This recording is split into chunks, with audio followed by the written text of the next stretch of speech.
தற்போது வெளியாக இருக்கக்கூடிய முன்னணி நிலவரங்களின்படி அதிமுக 123 தொகுதிகளில் முன்னணியில் இருக்கிறது. திமுக கூட்டணி 81 தொகுதிகளில் முன்னணியில் இருக்கிறது. தற்போது இடைவெளி அப்படிங்கிறது ஒரு 30 தொகுதிகள் அளவுக்கு ஒரு பின்னிலையும் முன்னிலையும் சந்தித்திருக்கிறது. தற்போது திமுக தலைமை அலுவலகத்தில் என்ன சூழல் நிலவுது?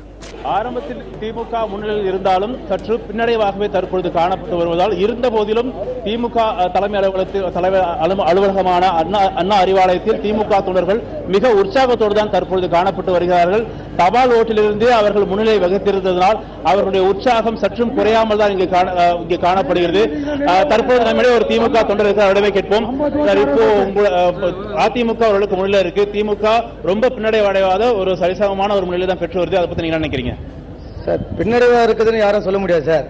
கண்டிப்பா நாங்க முன்னிலை வருவோம். கொஞ்சம் தான் இருக்கு, நம்ம வெற்றி நிச்சயம், அதுல எந்த ஒரு மாற்றமும் இல்ல. கன்னியாகுமரி மாவட்டத்தை பொறுத்த வரைக்கும் திமுக அனைத்து தொகுதிகளிலும் முன்னிலை இருக்குது. அதை பத்தி உங்களுடைய கருத்து என்ன? கன்னியாகுமரியில சாலிடா நாங்க அடிச்சிடுவோம் சார், அதுல எந்த ஒரு மாற்றமும் இல்ல. நாங்க அடிச்சிடுவோம், கண்டிப்பா நாங்க எதிர்பார்த்து நிக்கிறோம், கண்டிப்பா வின் பண்ணுவோம். சென்னையை பொறுத்த வரைக்கும் எப்படி இருக்கு உங்களுடைய?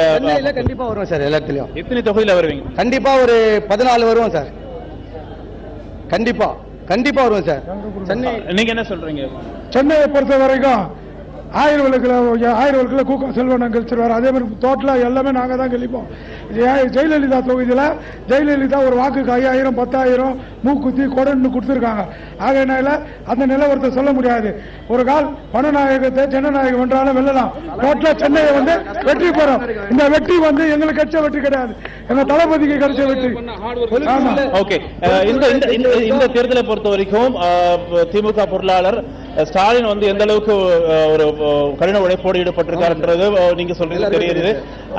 அவருக்கான நமக்கு நாமே திட்டமாகட்டும், தேர்தலில் அவர் செய்த சுற்றுப்பயணமாகட்டும், எந்த அளவுக்கு இந்த தேர்தலில் கை கொடுக்கும் நினைக்கிறீங்க சார்? இது இந்த வெற்றி கண்டிப்பா நடக்கும்.